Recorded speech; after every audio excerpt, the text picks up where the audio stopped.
தமிழா பார்வையாளர்களுக்கு வணக்கம். திமுக கூட்டணியில் கடும் சச்சரவுகள், சண்டைகள், மட்போர், சொற்போர், குஸ்தி அத்தனையும் நடந்து கொண்டிருக்கிறது. பிரேமலதா ஆரம்பித்த அந்த சொற்போர் மல்யுத்தம் இப்பொழுது அறிவாலயத்தில் அந்த மல்யுத்தத்தில் பல பேர் கலந்து கொண்டிருக்கிறார்கள். அந்த மல்யுத்தம் எப்பொழுது முடிவுக்கு வரும், முடிவுக்கு வருமா அல்லது வராமலே போய்விடுமா? திமுகவிலிருந்து கூட்டணியை உடைத்துக் கொண்டு வெளியேறுகிறேன் என்று காங்கிரஸ் ஆரம்பித்த அந்த பாக்ஸிங் குத்துச்சண்டை இன்று வரை தொடர்கிறது. காங்கிரஸ் திமுக ஆதரவு பிரச்சாரத்திற்கு ராகுல் காந்தி வர மறுத்துவிட்டார். திமுகவினுடைய முதல் தோல்வி. காங்கிரஸ் கூட்டணியை உடைத்துக் கொண்டு திரிஷா கட்சியோடு போய்விடும் என்கின்ற சூழல். திரிஷா கட்சியோடு நாங்கள் போனாலும் சரி, திமுகவோடு போக மாட்டோம் என்கின்ற நிலைக்கு காங்கிரஸ் வந்துவிட்டது. இப்பொழுது காங்கிரஸில் பல சட்டமன்ற தொகுதி கட்டுக்காசுகளே கிடைக்காது, டெபாசிட்டே வராது. இப்படி பல தொகுதிகளில் ஒரு தொகுதி திருவாடானை, இப்படி ஒரு தொகுதி, இப்படி பல தொகுதிகளை பட்டியல் போட்டுக்கொண்டே போகலாம். அடுத்து பிரேமலதா விஜயகாந்த், பேமெண்ட் லதா விஜயகாந்த். இந்த அம்மா 10 சீட், ஒரு சகோதரனுக்கு ஒரு நாடாளுமன்ற ஆசனம், இப்படி பேசி ஒப்பந்தம் செய்யப்பட்டு 50 கோடி ரூபாய் முன்தொகை, அதற்கு பிறகு 100 கோடி ரூபாய் பின் தொகை, இப்படி 180 கோடி ரூபாய் 10 சட்டமன்ற இருக்கை, ஒரு நாடாளுமன்ற கீழவை இருக்கை முடிந்துவிட்டது. அடுத்து 10 சட்டமன்ற உறுப்பினர்கள் பட்டியலை எடுத்துக்கொண்டு பிரேமலதா, நான் கேட்கிற 10 தொகுதிகளை, 10 இடத்தை கொடுத்தால் கூட்டணி தொடரும், இல்லை என்றால் கூட்டணி உடையும். என்னுடைய தம்பி பதவியேற்ற ராஜ்யசபா ராஜினாமா செய்யப்படும், தூக்கி எறியப்படும். வேலு தலை தெறிக்க தப்பி ஓட்டம். டிஆர் பாலு, வேலு போய் பாலு களமிறக்கப்பட்டு விட்டார். கப்பல் கம்பெனி அதிபர் தான் இப்பொழுது திமுகவை ஆளுமையாக ஓட்டி கொண்டிருக்கிறார். இந்த கப்பல் கம்பெனி அதிபர் உடைய மகன்தான் தமிழ்நாட்டினுடைய தொழில்துறை அமைச்சர். சாம்சங் நிறுவனத்திடம் தேர்தல் நிதி பல பெட்டிகளை, கோடிகளை வாங்கி முடிந்து விட்டது. பல நிறுவனங்கள், ஹுண்டாய், டொயோட்டா போன்ற அந்நிய நாட்டினுடைய அத்தனை நிறுவனங்களிலும் நாங்கள் தொழிற்சங்க நடவடிக்கைகளையே செய்ய மாட்டோம், தொழிலாளர்களையே நாங்கள் நம்ப மாட்டோம். நாங்கள் நம்புவதெல்லாம் டொயோட்டாக்களையும், டாட்டாக்களையும், பிர்லாக்களையும், ஹுண்டாய்களையும், டொயோட்டாக்களும் தான் நம்புவோம். இப்படியான சூழல். டிஆர் பாலு, மூட்டையை கட்டி கொண்டு ஓடிவிடுங்கள். பிரேமலதா, நீங்கள் உங்களுடைய தம்பியை ராஜினாமா செய்ய சொல்லுங்கள். 10 சட்டமன்ற சீட்டுகள் நாங்கள் கொடுப்பதை வாங்கி கொள்ளுங்கள். நீங்கள் கொடுப்பதை நாங்கள் வாங்கி கொண்டால் சிறுத்தைகள் கொடுப்பதை வாங்கி கொள்ள வேண்டும், காங்கிரஸ் கொடுப்பதை வாங்கி கொள்ள வேண்டும், கம்யூனிஸ்டுகள் கொடுப்பதை வாங்கி கொள்ள வேண்டும். கடைசியாக நாங்கள் திருநெல்வேலிக்குத்தான் செல்ல வேண்டும் அல்வா வாங்க. இப்படி திமுக கூட்டணி கிடுகிடுத்து படபடத்து போய் கொண்டிருக்கிறது. எஸ்டிஐ முபாரக் நன்னிலம் தொகுதிக்கு சென்று அங்கு போட்டியிடுங்கள், 15,000 வாக்குகள் வாங்கி டெபாசிட் காலி ஆகட்டும். இப்படி எஸ்டிஐ முபாரக்கை நன்னிலம் தொகுதிக்கு அனுப்பிய பொழுது அங்கே நன்னிலம் காமராஜ் முன்னாள் அமைச்சர், உணவு அமைச்சர், சர்க்கரை, ரேஷன் அரிசிகளெல்லாம் விற்று ஒரு வாக்குக்கு 3,000 கொடுப்பதற்கு தயார் நிலையில் 2 லட்சம் வாக்குகளுக்கு 3,000 வீதம், ஏறக்குறைய 60 கோடி தயார் நிலையில் வைத்திருக்கிறார். எஸ்டிபி முபாரக் நன்னில பக்கமே போகாமல் அறிவாலய பக்கம் வந்து இந்த ஒரு சீட்டையும் நீங்களே வைத்துக் கொள்ளுங்கள், நான் தேர்தலையே விட்டு விடுகிறேன் என்று தலைதறிக்க ஓடிக்கொண்டிருக்கிறார் வேல்முருகன் பக்கம். நமது நண்பர், நீண்ட நாள் நண்பர் தனியரச திமுக உங்களுக்கு 2 ஆசனங்கள், 2 சட்டமன்ற இருக்கைகள் இறுதி ரிசர்வ் செய்யப்பட்டு விட்டது.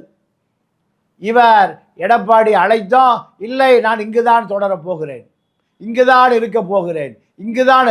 இப்போ திமுக தரப்பு நட்டாட்டிலே விட்டுவிட்டது. திமுகவை ஒழிப்பதே என்னுடைய வேலை. கொங்கு பகுதியில் திமுக மண்ணை கவ வைத்து விடுவேன் என்று தனி அரசாக மாறிவிட்டார். திமுகவை எதிர்க்கக்கூடிய அரசாக மாறிவிட்டார். ஆக தனியரசனுடைய சத்தம் அறிவாலயத்தை கடந்து கோபாலபுரத்தை வந்து கோபாலபுரத்திலிருந்து அண்ணாநகர் வரை போய் கொண்டிருக்கிறது. அடுத்து வேல்முருகன் திமுகவை வன்னியர்கள் வாக்களை 1% கூட வன்னியர் வாக்கை வாங்க விடாமல் செய்து விடுவேன். 10.5% போட்ட எடப்பாடியை தொடர்ந்து தீர்மானத்தை போட மறுத்து விட்ட திமுக. வன்னியர்களுக்கு பச்சை துரோகம், வன்னியர்களையை நீங்கள் வஞ்சித்த திமுக. வன்னியர்கள் வாக்கு அங்கே யாருமே இல்லை. சிஎன்ஆர் ராமமூர்த்தி ஏமாற்றப்பட்டு விட்டார். வாரியம் கொடுப்பதாக பல முறை அவரை வரவழைத்து அழிக்கழித்து அவரை வாரியம் என்பது காணல் நீராக போய்விட்டது. சிஎன்ஆருடைய உழைப்பு அந்த சமூகத்துக்கு அளப்பரிய உழைப்பு, ராமதாஸை விட அளப்பரிய உழைப்பு.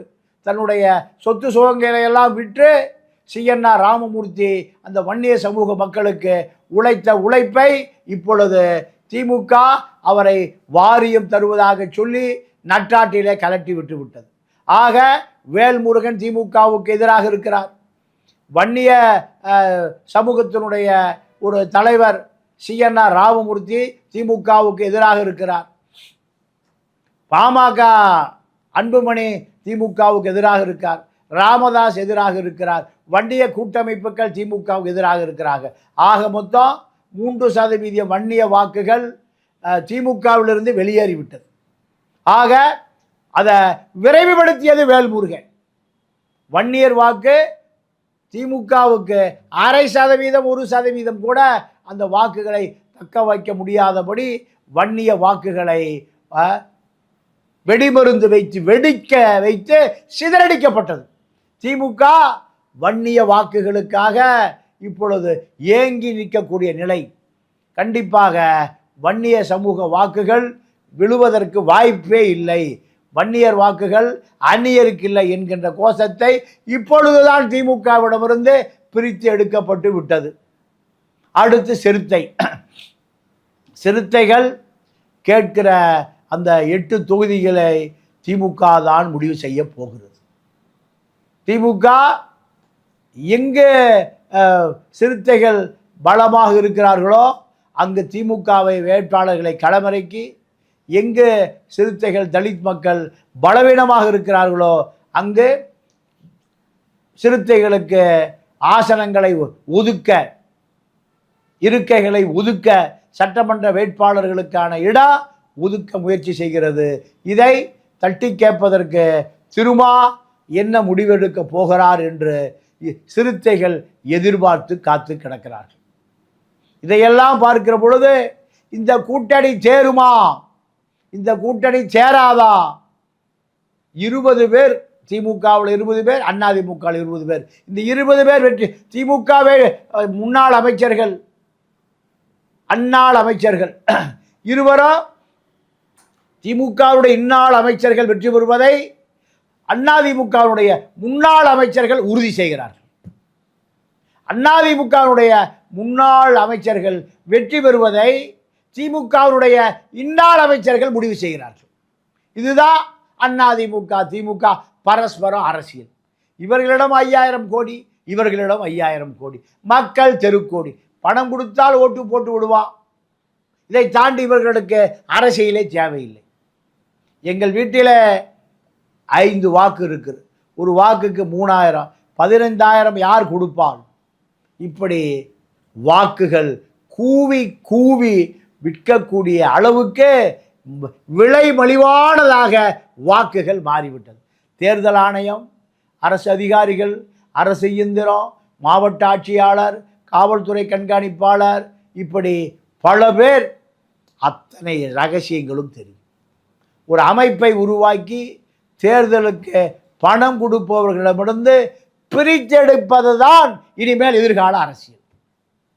திமுக அதிமுகவிடமிருந்து எங்கே கோடிகளை குவித்து வைத்திருக்கிறார்களோ அங்கே அந்த பணத்தை எடுத்து மக்களிடம் வாரி இறைப்பது தான் இனிமேல் எதிர்கால அரசியல். ஆக திமுகவிலிருந்து வெளியேறிய அத்தனை பேரும் திமுக மீது அதிருப்தியாக இருக்கிறார்கள். இந்த அதிருப்தி திமுகவை தோற்கடிக்குமே தவிர திமுக வெற்றி பெற வைக்காது. அத்தனை பேர் அதிருப்தி. திமுக கூட்டணியில் சிறுத்தைகள் அதிருப்தி, வேல்முருகன் வெளியேற்றம், முஸ்லீம் லீக் வெளியேற்றம், எஸ்டிபிஐ வெளியேற்றம், காதர் மைதீன் வெளியேறப் போகிறார், வெளியேறுவதாக மனநிலையில் இருக்கிறார். இப்படி பல கூட்டணி குழப்பங்களோடு திமுக கதையை கட்டிக்கொண்டு போகிறது. திமுகவை சேர்ந்த சாராய சாம்ராஜ்யம் எஸ்என்ஜே ஜெயமுருகன் 100 கோடி ரூபாய் அதிமுகவுக்கு நிதி கொடுக்கிறார். காரணம், மது விலக்கை பற்றி வாயை திறக்கக்கூடாது யாரும். அப்படி வாயை திறந்தால் அவர்களுக்கு தேர்தல் நிதி போய் சேராது. அதிமுகவினுடைய அரசியலில் நீங்கள் திருக்குமரன் என்கின்ற கட்டிட பிளாக் லிஸ்டில் போடப்பட்ட, தடை செய்யப்பட்ட திருக்குமரன் தான் நேருடைய உதவியால் காவிரி ஆற்று மணலை எடுத்து 200க்கும் மேற்பட்ட லாரிகளில் ரெடிமேட் கான்கிரீட்டை தயார் செய்து திருச்சி மாவட்டம் முழுக்க விநியோகம் செய்து பல ஆயிரம் கோடிகளை வைத்திருக்கிறார். நேருடைய உள்ளாட்சி துறையில் பல ஆயிரம் கோடி ரூபாய் ஒப்பந்தக்காரனாக இந்த திருக்குமரன் விளங்குகிறார். இது எப்படி சாத்தியம்? நேருவுக்கு எடப்பாடிக்கு 2 பேருக்கும் நெருக்கமான நபர். இந்த நபரை எடப்பாடி தரப்பு கண்ணில் பட்டால் துளைத்து விடுவேன், ஓடி போய்விடு என்று 2 நாட்களுக்கு முன்பு விரட்டி வெளியே அனுப்பிய கதையும் நடந்திருக்கிறது. காரணம், வேலுமணி செய்யக்கூடிய வேலைகளை கட்டட கான்ட்ராக்டர் திருக்குமரிடம் பிடபிள்யூ ஹைவேஸ் கான்ட்ராக்டர் கருப்பு பட்டியலில் போடப்பட்ட நபர் செய்ய எடப்பாடி கொடுக்கிறார் என்றால் எடப்பாடிக்கு நம்பிக்கையான ஆட்களே இல்லாமல் போய்விட்டார்கள். நாணயமான ஆட்களே இல்லை, நேர்மையான ஆட்களே இல்லை, விசுவாசமான ஆட்களே இல்லை. ஆதலால் இந்த திருக்குமரனை நம்ப வேண்டிய நிலைக்கு வந்திருக்குது. திருக்குமரன் பல பேரிடம் 5 கோடி 4 கோடி சமூக விரோதி, சட்ட விரோதி, சந்தன மரம் கடத்துக்கிறவன், ஜவ்வாது மரம் கடத்துகிறவன், இப்படி அத்தனை பேரிடம் பணத்தை வாங்கி நீ எம்எல்ஏ நீ எம்எல்ஏ நீ எம்எல்ஏ சமூக விரோதி கூடாரமாக இந்த திராவிட இயக்கம் மாறிவிட்டது.